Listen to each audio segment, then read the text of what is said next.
నమస్తే friends, welcome to my channel. ఈరోజు వీడియోలో పెసరపప్పు సోరకాయ కలిపి కర్రీ ఎలా చేయాలో చూసేద్దాం.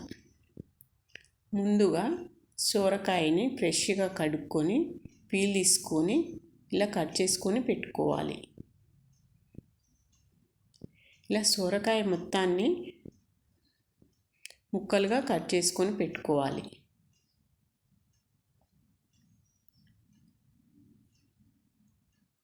ఇలా మొత్తం కట్ చేసుకొని పెట్టుకున్న తర్వాత నేను చిన్న బౌల్లో పెసరపప్పుని నానబెట్టుకున్నానండి. స్టవ్ పైన కుండి పెట్టి అది వేడి కాగానే 1 స్పూన్ ఆయిల్ వేసుకోవాలి. సరిపడంత నూనెని వేసుకోవాలి. అది వేడి కాగానే జీలకర్ర ఆవాలు వేసుకోవాలి. తర్వాత ఉల్లిగడ్డను కూడా కట్ చేసి పెట్టుకున్నాను, అది వేసుకోవాలి. అది కాస్త వేరగా కాగానే కరివేపాకు వేసుకోవాలి. తర్వాత అల్లం వెల్లిగడ్డ పేస్ట్ వేసుకోవాలి. ఇప్పుడు మనం కట్ చేసి పెట్టుకున్న సొరకాయ ముక్కలు వేస్తున్నాను. ఇప్పుడు మంచిగా కలుపుకోవాలి, అంతా కలిసేలాగా. మూత పెట్టి ఒక 10 నిమిషాలు స్టవ్ని మీడియం ఫ్లేమ్లో పెట్టుకొని మగ్గించాలి.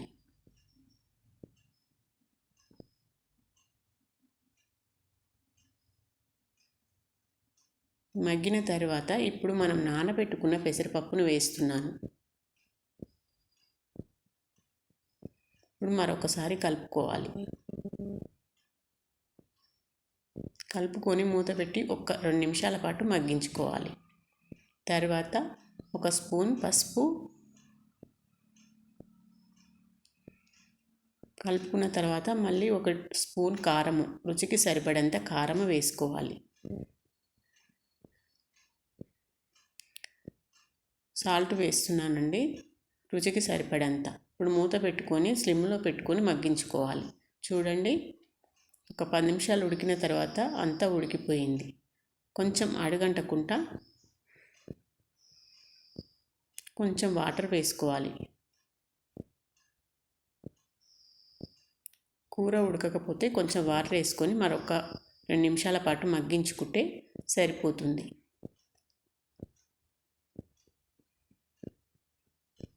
చూడండి, ఉడికిపోయింది. సోరకాయ పప్పు కూర ఉడికిపోయింది.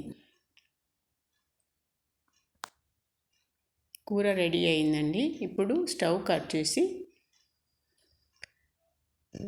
సర్వింగ్ బౌల్లోకి తీసుకోవడమే. సోరకాయ కర్రీ రెడీ అయింది.